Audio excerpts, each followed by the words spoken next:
மதியம் 1 மணிக்கு பிறகாக தீவுத்திடலிலிருந்து பூந்தமல்லி வழியாக சாலை வழியாக தேமுதிக தலைமை அலுவலகத்திற்கு மீண்டும் கொண்டுவரப்பட்டு மாலை 4:45 மணியளவில் நல்லடக்கம் செய்யப்படும் என்று அறிவிக்கப்பட்டுள்ளது. இந்நிலையில் சென்னை தீவுத்திடலில் நாளை அதிக அளவிற்கான ரசிகர்கள் தொண்டர்கள் இறுதி அஞ்சலி செலுத்த வருவார்கள் என்பதன் காரணமாக அங்கு செய்யப்படக்கூடிய ஏற்பாடுகள் தொடர்பாக சென்னை மாநகர காவல் ஆணையர் சந்தீப் ராய் ரத்தோர் தலைமையிலான போலீசார் ஆய்வுப் பணிகளை மேற்கொண்டு வருகின்றனர்.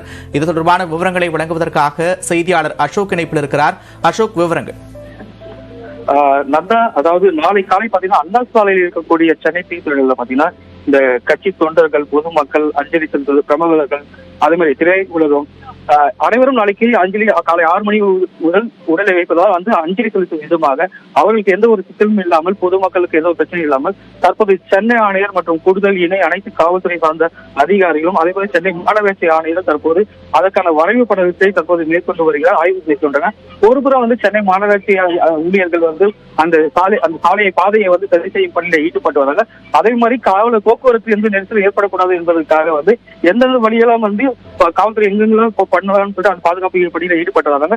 தற்போது காவல்துறை அதிகாரிகள் உயர்மட்டத்தில் நாளை எந்த ஒரு சிக்கலும் இருக்கக்கூடாது என்று சொல்லிட்டு தற்போது 200க்கும் மேற்பட்ட காவலர்கள் அங்கங்கே எந்த விதமாக அசம்பாவிதம் எதுவும் நெரிசல் ஏற்படக்கூடாது என்பதற்காக தற்போது தீவிரமாக ஆய்வு மேற்கொண்டு வருகின்றனர். மாநகராட்சி அதிகாரிகள் மற்றும் ஊழியர்கள் நாளைக்கான பிரபலங்கள் செல்வதற்கான அதுக்கான பாதையும், பொதுமக்கள் அஞ்சலி செலுத்துவதற்கு அதற்கான பாதையும் அனைத்துமே தற்போது வரைபடம் மூலமாக கண்காணித்து அதுக்கான இன்ச் டேப் மூலமாக அளவு எடுத்து தற்போது அந்த கொம்பு மற்றும் வழிகள் அந்த கையில வைத்துக் கொண்டு அந்த பாதையை தற்போது ஆய்வு ரெடி பண்ணி வருகிறார்கள். நந்தா.